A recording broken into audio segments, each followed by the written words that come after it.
We're ready, Khenpo.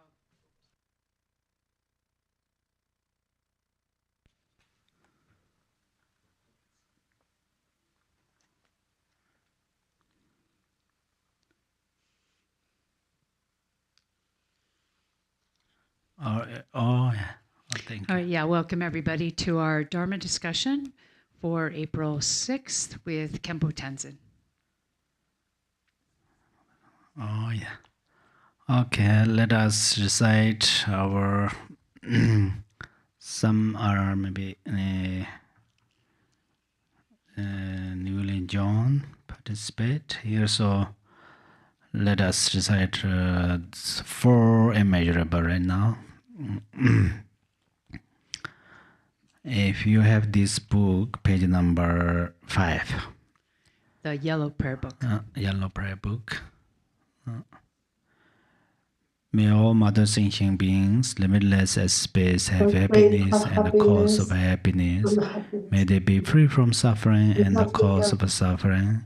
May they not be separated from the happiness that is free from sorrow.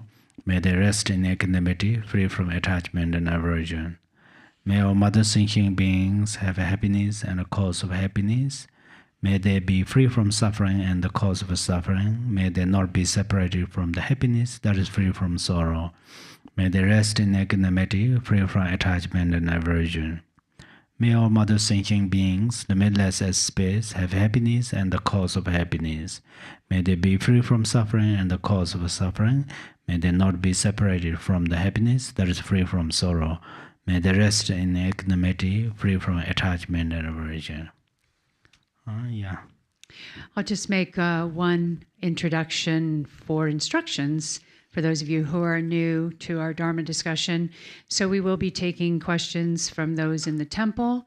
If you are on Zoom, you can raise your hand and we will call on you. And then we also have questions that have been sent in via email. So let's start with one question that came in via email. And those of you on Zoom, you can put your hand up and we'll call you in a moment. This person, Khenpo Tenzin, would like you to explain a bit about the Vajra body. Why is the Vajra body important for enlightenment? Oh, yes. Vajra body means, first we are going to understand the meaning of Vajra. Vajra is the unshakable, and that means these ordinary thoughts and ordinary phenomena cannot destroy our Vajra body. But then suddenly you have another question: how even we have small, if we stand up in the sun, then it changes our skin color and so forth. So that's where you have a question, why and how our body is Vajra.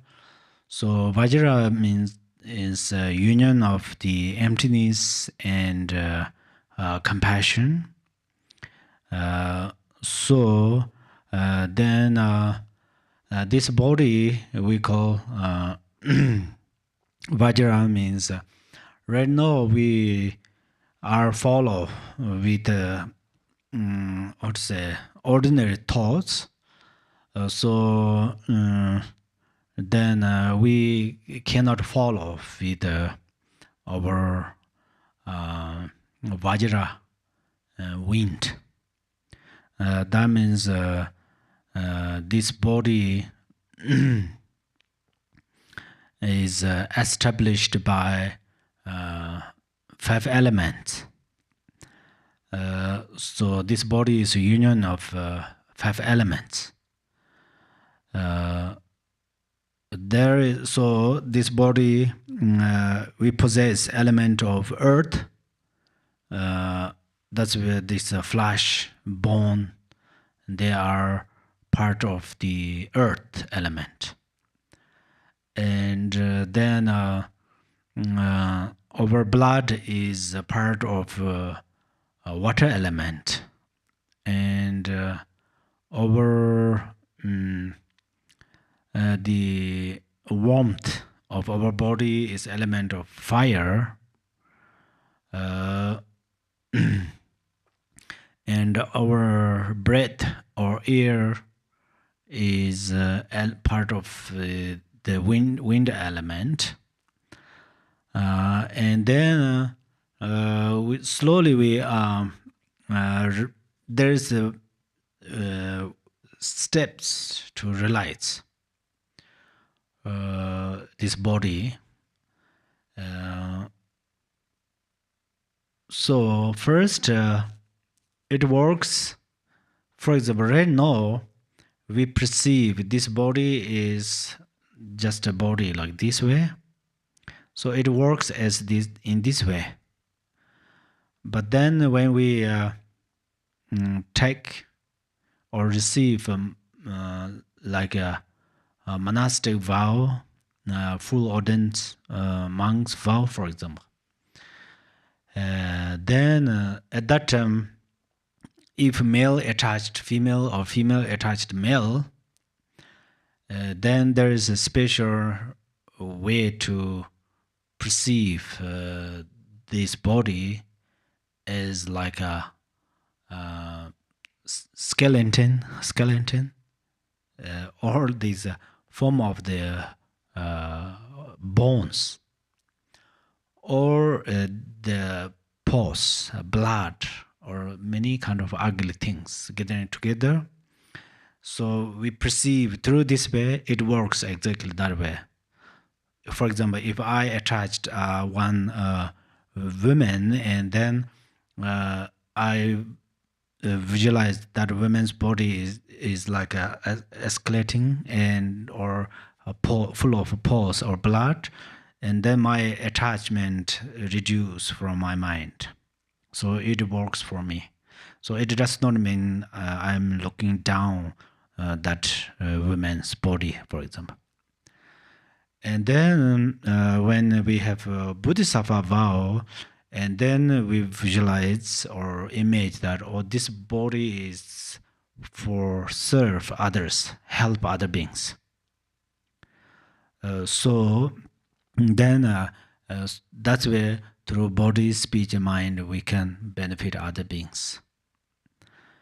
And then when we practice this Vajrayana, and then this body is is a form of the Yidam deities.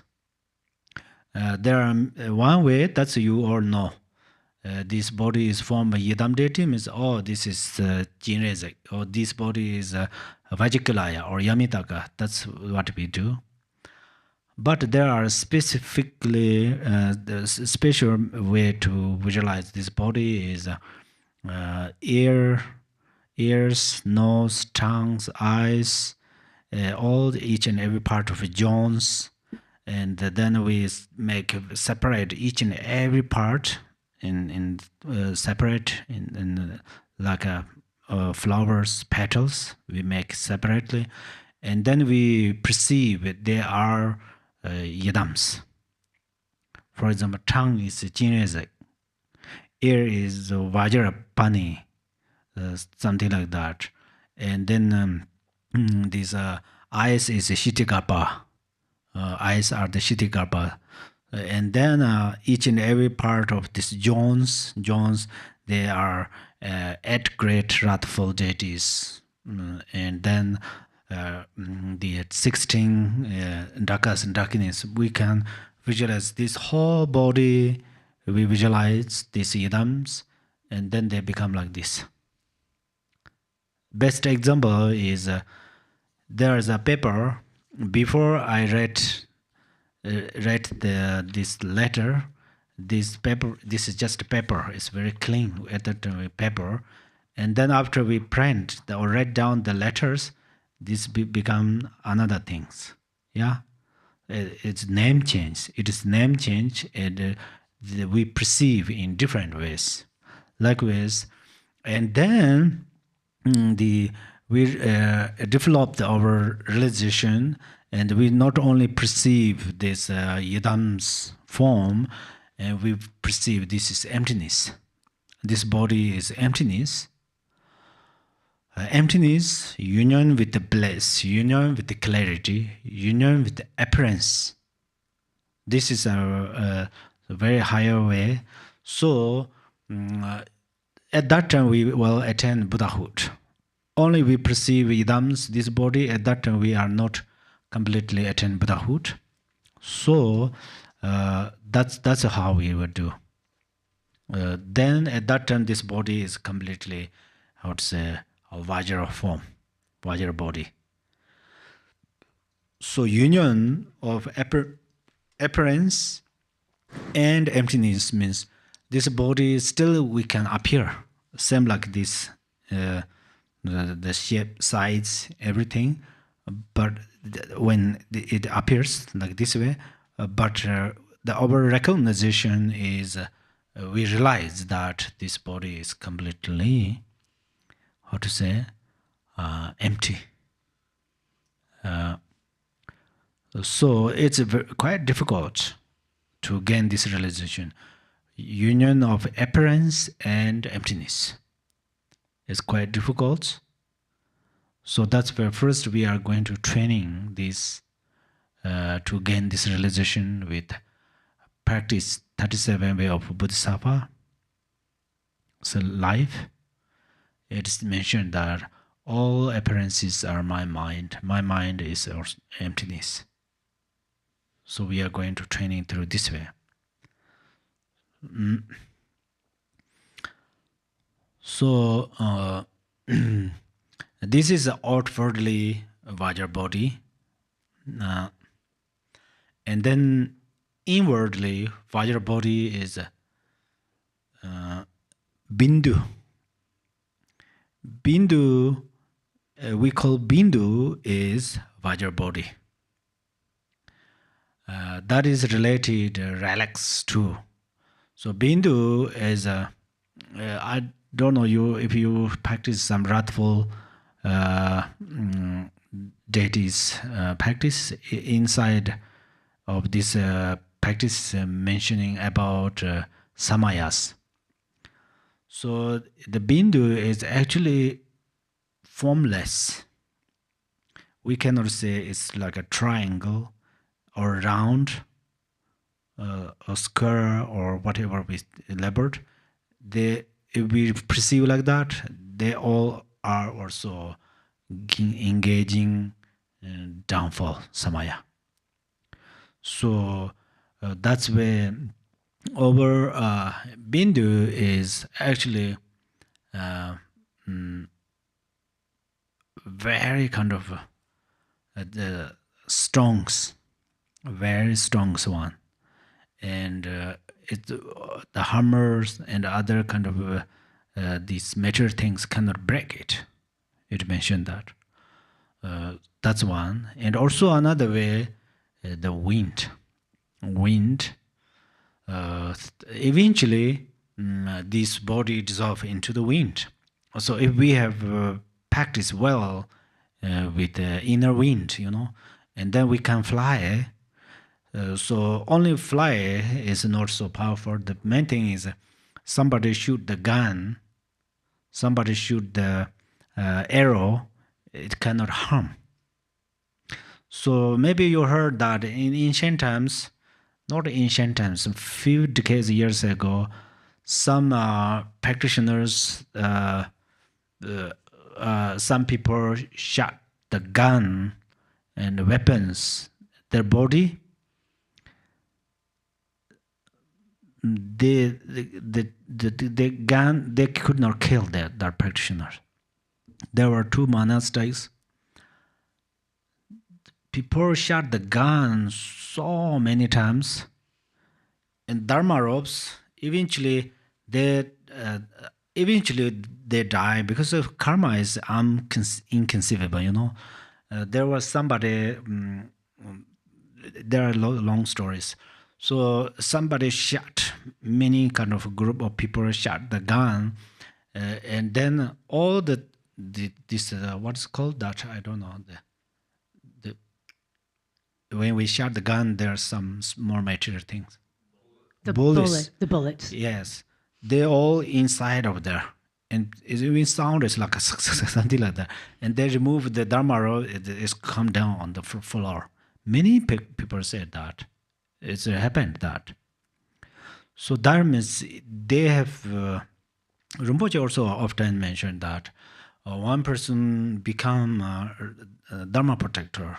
Even I think the same age of Rinpoche probably. In Rinpoche shared one the story. So sometimes they hold the air very kind of correctly. Even at that moment, how many times we try to harm them, they not pain, they not experience pain or suffering or something like that. So likewise, there's special way to training the air, wind, and so then at that time it also this body is very strong. So in many ways we can say, but in reality, the main answer is the union of emptiness and compassion. So that's where Vajra body. Okay. Thank you, Khenpo. Eleanor, you have your hand up. You want to unmute yourself, please? Oh, yeah. Yeah, this has been a very helpful teaching. Mother Tara, Green Tara, in her prayer, in the long version, when you're paying homage to the 21 Taras. Oh, yeah. Very last part of that prayer, it says conclusion. And then the last two sentences in the conclusion go, oh, now I can't remember. Anyway, it says that this is emptiness, that the essence of Mahayana is emptiness. And then it says, this is the quiet mind. And the first time that I read that, it just like hit me. And I thought, quiet mind, what is he talking about? If he's, this should be Buddha mind or something. It was just the terminology of quiet mind that sort of threw me. So I stayed with that. And I kept thinking, essence of Mahayana, this is just what I need, because I felt like I'm swimming in details here, but I don't have any sort of structure to put it on. And, but that whole thing, the essence of Mahayana is emptiness. So that's obviously right. I didn't know it at the time, but that's what you're talking about. But my question is, at the end of that sadhana, with Mother Tara or in a lot of these, I'm feeling very devotional. So how can I be empty? How can my mind be empty and yet I'm feeling devotion? How does that work? Oh, thank you so much. Yes, the devotion and emptiness, I totally agree. Actually, there's something like devotion turn on, then emptiness turn off. Emptiness turn on, devotion turn off. Something like that. We feel like this because devotion means we perceive something there, and then we arise over devotion. Emptiness means kind of there's nothing to exist, something like that. So normally that's what we perceive, but we are one more step goes inside. So devotion, when you arise devotion, you don't have dualistic perception between Tara and you, for example. You arise at the devotion towards Tara. So at that time, from your feeling, for example, from your side, you love Tara so much. You really love Tara. So that means at that moment your mind is melt into Tara. So only there is a when you are love in Tara, maybe, or your devotion arises in Tara, at that moment, actually there is no dualistic perception, Tara and you. That is emptiness. It's very significant, kind of special moment. But after second, if you examine it again about your devotion and Tara, they are separate. So that's where what you are going to keep is when you love or you have you arouse devotion in Tara. At that moment, your feeling is kind of joy, or your faith in Tara is actually it's kind of speechless. So quite difficult to label that. But in fact, your mind is full of Tara. So there is no any kind of extra space to come in other things, So that moment is emptiness. So then, at that moment, you gained actually union of the emptiness and bliss. So the very small, very short moment, but you are going to maintain. Do you get it? I don't. I feel like you're saying that for a very short moment, that's non-duality somehow. Yes. But then duality comes back right away. Yes, definitely. Is that what you're saying? Yes, definitely. So if it comes back right away, then you have to wait till the next time where you generate enough devotion for it to go away.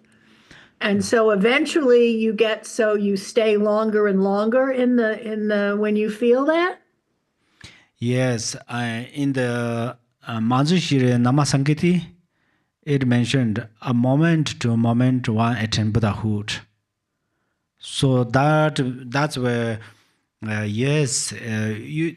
you become enlightened for a moment. That moment is not over, not minutes, not second. That moment is a very, very short moment. So Gachen Rinpoche also taught us often, sometimes you are sneezing, or young, maybe young is called young, or at that moment also you gain the realization of Mahamudara. That's very true. And Telopa hit the shoes, one shoe on the Naropa's head, so Naropa gained the realization of Mahamudara. So likewise, when you have devotion, you arouse devotion in Tara. So in this very short moment, this moment is very, very short. The kind of a top of the needle, So at that moment, your mind dissolves into Tara, like a water pouring into water. So at that moment, your devotion in the Tara cannot divide, cannot separate. That is, if you realize that, that's we call view. If you experience that, you feel that, that we call experience. If you almost, kind of this, maybe we can experience, that means you can hear. So that's Rinpoche often mentioned that this hearing, gua, nyuam, experience, topa means realize, topa realize the view. So that short moment is very short, but there's no problem. That is the proof that we can attain Buddhahood. So that's where Jam Nigma is Naropa's sister in her Mahamudara. Her Mahamudara and Naropa's Mahamudara are similar, but her words are more sweet than Naropa's words. So He said that Yishi Meta Chung Reng means Yishi means wisdom, Meta means fire spark, Chung means very small, Reng means moment. In that moment of very small, Trimpa meso yang yang sho, Trimpa means mindfulness. Meso means if there is small fire spark, you are going to add more kind of firewood, something like that. Likewise, you are going to apply mindfulness more and more. Eventually, then this short moment, inconceivable short moment, become long moment, and the moment of dualistic perception becomes shorter and shorter. Eventually, it disappears. So then you become enlightened completely. Thank you. Thank you so much. That helps a lot. Thank you. Thank you for bringing your cats. Yeah, he's Thank you. he comes to your sessions. Thank you. Yeah. Does anybody else have a question? I don't see any hands quite yet.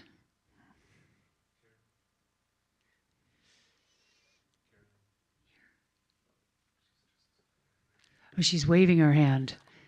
Okay, is it Karen? I'm not seeing Michael seeing you. Okay, so It's same. Karen, okay.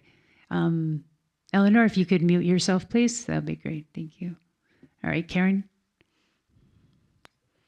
Can you hear me? Yes. Am I screaming again? No. Thank you. Okay, I was going to write this, but I'll try to say it. So I seem to arise a super mundane experience. It's happened 2 times now. And the first time it happened was after my husband passed away under very kind of frightening circumstances, and I wasn't able to be there. I offered him the use of my senses and any aid I could provide he had no refuge. He had disparaged religion pretty much. And when he passed away, my sister was here too. He really seemed, I know it sounds super crazy, but it seemed like he was in touch in a number of ways. And I felt a tremendous compassion and love. We weren't getting along towards the end, but once he had this very serious accident, and he couldn't hurt me anymore or something, just emotions of compassion and love came forth. And then he obviously seemed, like I said, I'm going to repeat myself, he seemed to be in touch, and I offered him the use of my senses and any aid I could provide, and it seemed to work. Which is probably not unusual. I mean, how many widows do we know are wandering around the neighborhood chatting up their husbands after they pass away, right? But there were things happening. I mean, I don't want to go into too much detail, but the thing is it happened again this last week in a dream. So, okay, back to my husband, though. It brought me where we are now, speaking with you and being your student. So first I called the local Drupon, and said, what do I do? You guys are the experts in helping people transition. I'm a beginner, I have no idea what I'm doing. And they told me to, upon arising, when I felt his presence, do the White Tara mantra, recite that. And then I had a CD from Garshan's group, from GBI, of that. So I would put that on and listen when I was tired or at night, which then brought me to Janchok, which we did today earlier. And I started doing that, and it was very profound. This arose great trust, devotion, and faith in Garshan Rinpoche. And that led to other amazing experiences. But back to this particular thing where I offer the use of my senses and any aid I can provide. It happened again this week. I had a dream, seemingly a real spiritual dream, where I was in the bardo and I was walking through a group of people, and I walked up to this person and said, "Are you the one?" And it seemed to be a woman. She said, "Yes." And I took her hand, and it's like we walked out of this place like in a very royal way. Like you could see dancers on stage, it was very formal.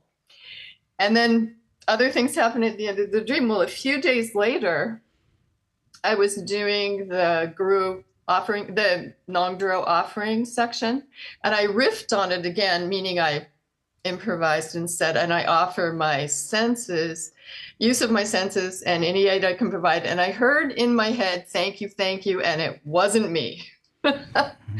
So I'm thinking I'm having those feelings again, like maybe I'm helping someone make a transition. And so that was a few days ago. And so I've been preparing, and we did the John Choke event today. I made offerings just like for the person in my dream. And anyway, so if I have a question, it would be, should I stop doing this? Is this a bad idea? Or what's going on? If you have any insight. First, I deeply rejoice you that, for example, whole Sunday you practice.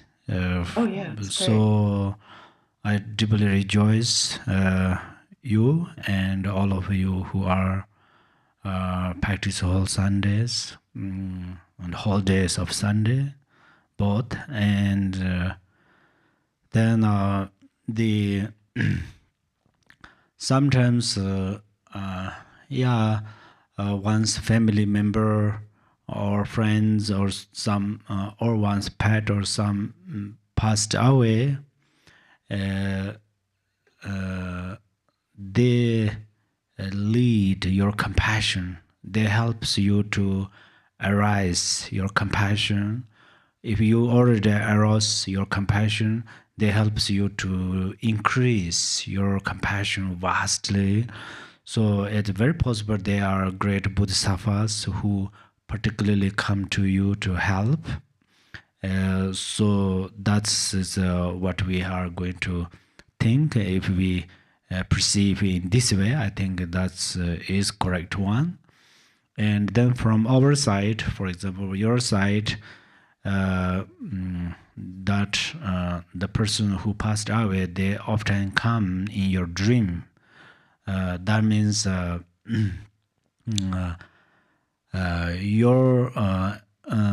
are two ways. So one way I'm going to tell you, definitely your practices greatly benefit to him or her. So that's where they visit to you. Sometimes they already attend the human life or rebirth in some pure land, but still it come to your dream. That means they want your support. So it does not mean they are rebirth in the lower realms. Lord Jigten Sunggung mentioned that in his teaching that we are going to dedicate even one's guru who passed away or once the great master who passed away. So that's why it is necessary. It benefits them to flourish their activities or their benefit, greatly benefit others. So that's where I think it's a good thing that your dream, you have dreamed about that. So that means you are going to practice maintain and it helps you a lot to improve your practices, your compassion. So whenever you have a dream and you think, oh, my dream is also my great teacher, Dharma teacher. So because last night I dreamed like this, so today I can practice. So it's wonderful. Actually, the practitioner who possesses good karma, then this practitioner has a great opportunity to practice in any ways. The happy moment, unhappiness moment, or the so any times the one has a great opportunity to practice. So that's what I would like to share with you. And do you think you get answer or not? If not, yes, that's helpful. I mean, I'm not afraid of it, but it's just a little I don't know if I'm handling it properly, but I think your answer gives me some insight into that. Yeah. Thank you. It seemed like learning, because in the dream, this one particular, there was so much equanimity. Like I had zero agenda in this dream that I was wandering through, and just so that was a new Dharma experience for me. Thank you so much. Thank you. You all please open and free. If you think I don't understand, don't worry. Then that's your you can repeat your answer or question. Okay. All right. Do we have anybody else who wants to put their hand up? Question, Aiden, unmute yourself, please. Hello. Ishidele Khenpo. So I have a question, and it is, I'm thinking of becoming a volunteer at the Garchin Institute, but I am afraid that I won't have any time to practice meditation. Do you have any insight regarding this? Actually, right now, are you meditate in your daily life? Yes. Yes, actually,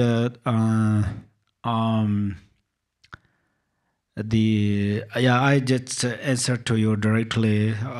For example, this morning we had a meditation class.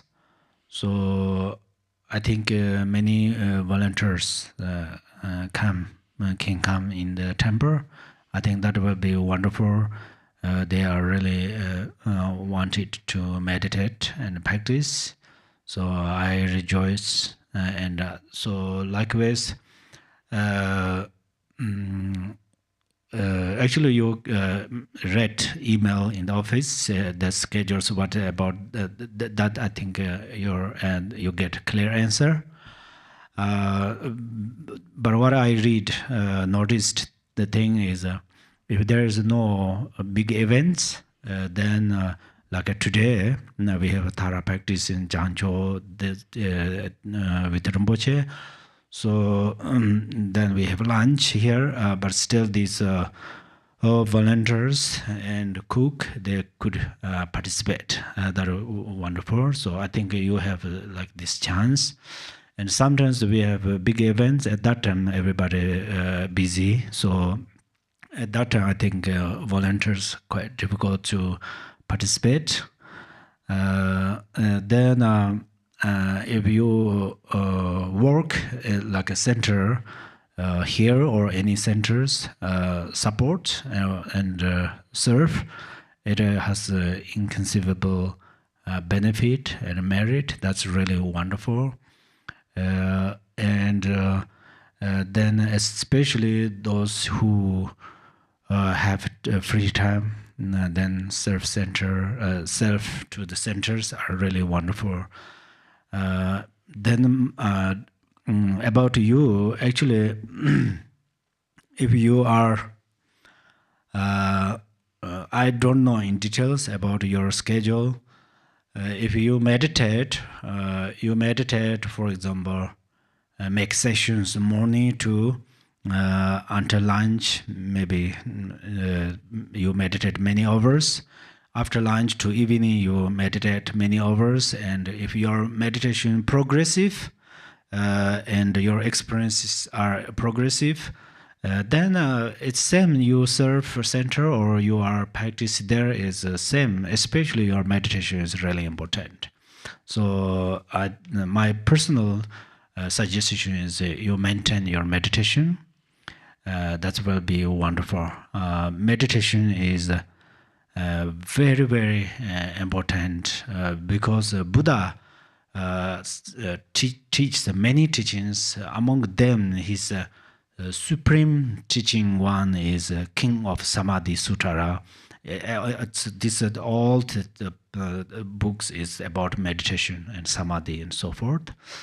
But then if you meditate or 1 hour or 2 hours once a day, and then other times you have free time, then I don't think if you serve here, I don't think it disturbs your meditation. Still, you have time to meditate. Okay. Okay, thank you so much. Thank you. Thank you. All right. So Jay Larson. Hello, Khenpo. Let me lower my hand. Yeah, I see. Yes, I had. Let me start the video. Give me a minute. All right, there we go. Hello. I had a question. Someone asked me a question. I didn't know the answer, and I said I would ask you. I'll try. So I'm going to put you on the spot. So sometimes the prayer wheel, when it's spinning, will be jumpy. Oh. Sometimes the prayer wheel, the spinning is very smooth. And other times it's very halted, or what I call jumpy. Is there a reason for that, or is that just the nature of what prayer wheels do? That's a prayer wheel. Actually, yeah, it's related prayer wheel too. First, I'm talking a little bit about prayer wheel. Some prayer wells, there's a small hole, and then there's the hand, the connect the prayer well. So there's something wrong in the hole, and then when you spin that, sometimes it jumps very kind of quickly, or sometimes it doesn't cannot spin well, but sometimes it's pretty okay. So it's in related prayer well. But the most of the time, for example, this our prayer well, like Rinpoche's prayer well, the wood one, it's very much depends with how we span. So it's a very good question that everybody to hear, I think heard this answer. So a few times I noticed that when Rinpoche suggest to his student who span the prayer wells, someone did so fast, and then shake all the arms and hand so fast. Rinpoche says, don't do that. And someone don't straight like this way and little bit this way like that. Also, Rinpoche often he suggests that don't do that. So he said that he learned from a cat. He said one day he went to family, or he saw video, that I'm not certain now.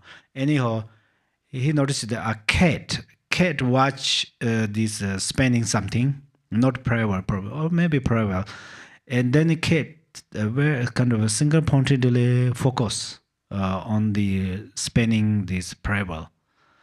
So likewise, Rinpoche says, and we are prayer this open prayer book. Thus, it says that for that purpose, until I attain Buddhahood, I will apply my body, speech, and mind to virtue.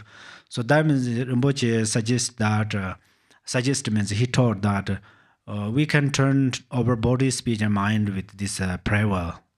So if we focus on the prayer well, then at that time it improves our mindfulness.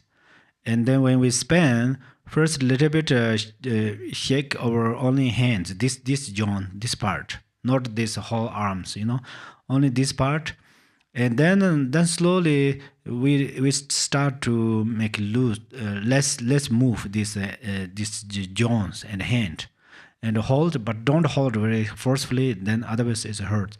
And then little bit move, and there is coming some balance. The balance is naturally comes there, and then it spans as Rinpoche spans his prayer well. So that's why if we maintain on there, then this prayer well goes very kind of continually at balance. Sometimes our mind a little bit move distract something, and then sometimes we move like as you said, it's jumped. Sometimes it's too slow and stop to span. So it happened. So that's where don't focus arm when span that, and only a little bit of focus on the spanning the prayer well that part, and then try to maintain that.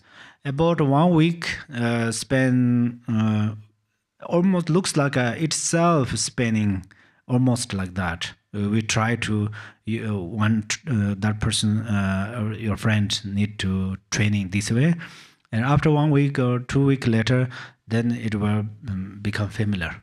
So this is very important. If you are new who spend this prayer well, first you shake this arm too much.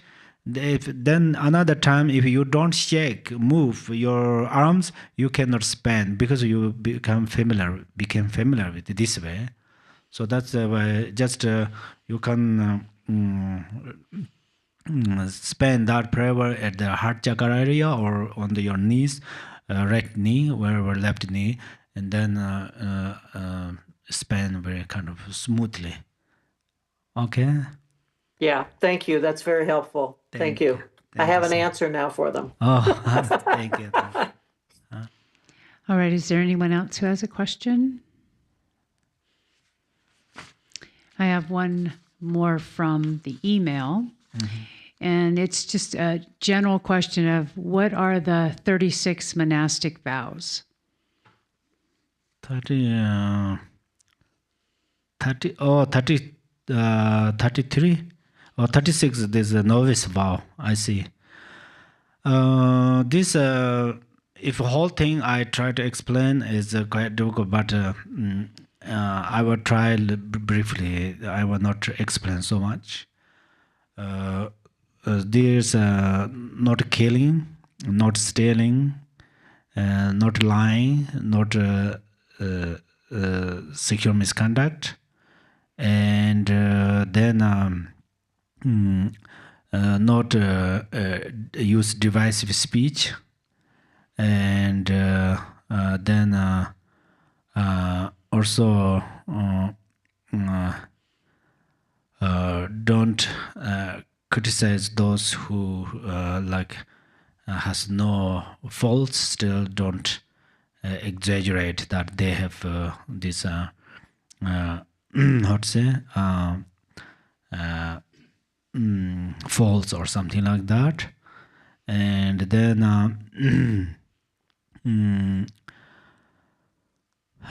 someone use divisive speech between two sanghas, and then you don't follow that person who use divisive speech. For example, I and my friend here, and one person say your friend is not good, and I say, oh yes, you're right. If I follow that and I try to make long distance, how to say, separate my friend, that is also not okay. Then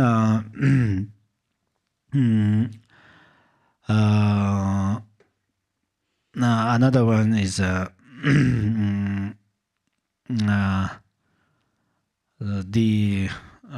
don't teach for the sake of small food. Do you understand?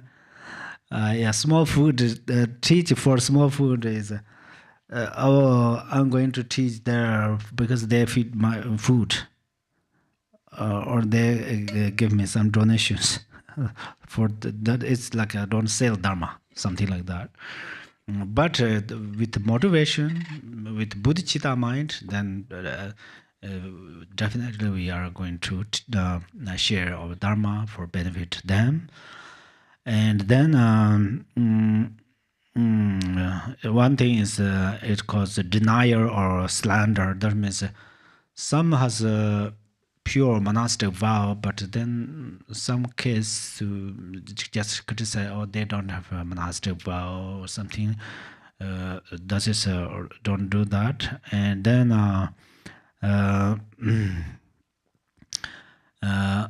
another one is someone try to like a novice who tries to, if you are a novice, and then someone says you should become full ordained monastic, and then you are criticized that person is not good, and then alcohol is not good, and then songs, dance, performance are also not good for yourself. That's already I explained during the teaching. For the sake of others is different, and then don't using kind of ornament like earrings, finger rings, and the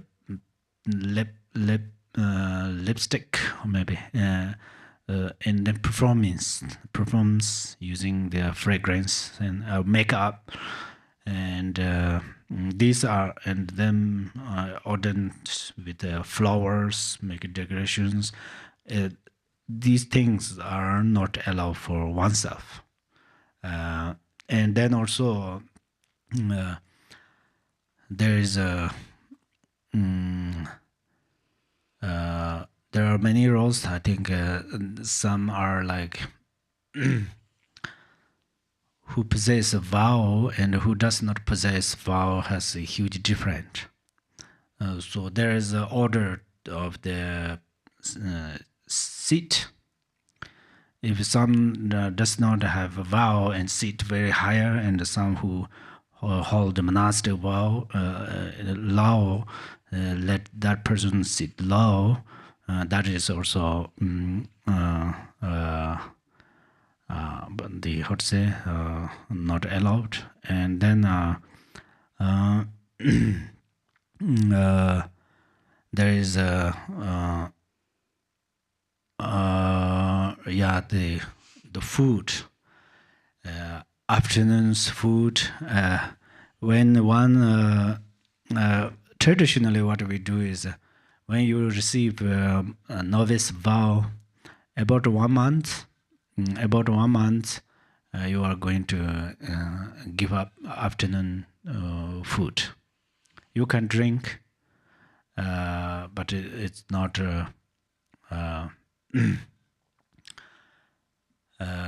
not allowed to eat. But for example, there are lots of the rules, the specific way. For example, milk, you cannot drink milk. Or this is a milk, I'm going to drink milk. Not allowed.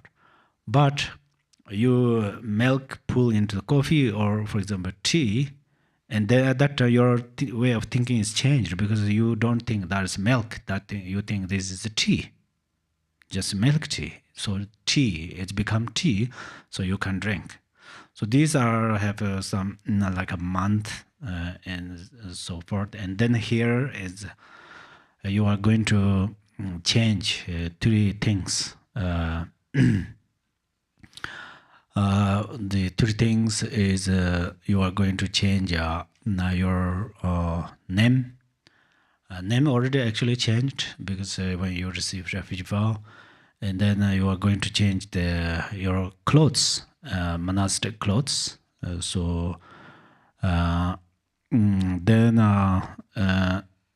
how to say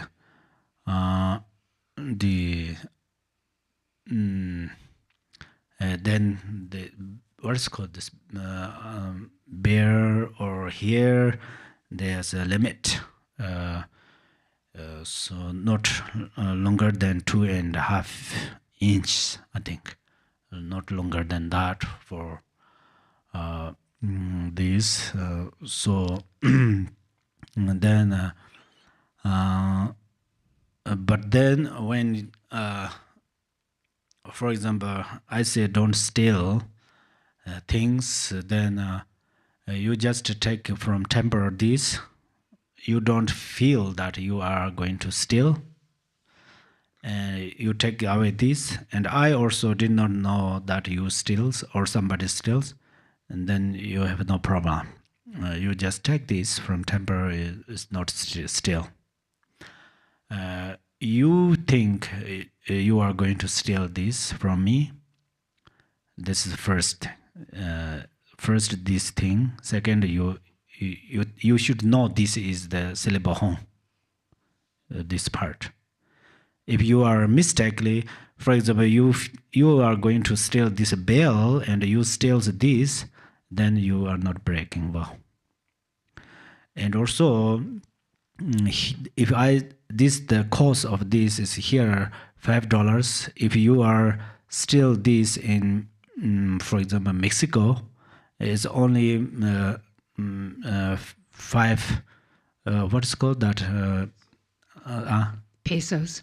Pesos, something. Then it's not. You are not breaking vow. Something like very details. So that's where it's very important to know in details. There is a base, intention, and engagement and completion. So that's where there's a bug. If I did not see that bug and I steps on there, or I think, oh, this is a bug, I'm going to kill it, and I stepped, and then that bug died. At that time, breaking vow, I did not see that bug, and I accidentally steps on there, die. Then there's non-virtues, but not engage the vow, something like that. So, yeah, these are, sorry, actually, quite too long, yeah. Oh, yeah. Thank you, Khenpo. Yes, we're running out of time for today, but thank you very much for that extensive explanation. Okay. Great. So yeah, we will finish up for today. We do have our Sunday program next Sunday, April 13th. So we will be having this Dharma discussion at 3 p.m. Pacific Daylight Time next week as well. Okay, thank you so much. So we recite only same prayer. So you just repeat me, okay? And I recite this. Now, as long as space endures. Now, as long as space endures. As long as there are beings to be found. As long as there are beings to be found. May I continue likewise to remain. May I continue likewise to remain. To drive away the sorrows of the world. To drive away the sorrows of the world. Okay, thank you so much. May you greatly benefit all beings. Okay. Thank you, Khenpo. Thank you. Thank you very Thank you, much. Khenpo. Thank you, Khenpo. Yes, Thank you so much. Thank you. we've unmuted everybody. Thank you, so go ahead. Khenpo. Thank you. Thank you, Khenpo. Thank You have a you. beautiful day. Thank you so much. You all. Thank you very much, Khenpo. Thank you. You all. Oh, yes. Tibetan called Hade. This is called Hade, Hawa. Yeah. Thank you for sure. Thank you.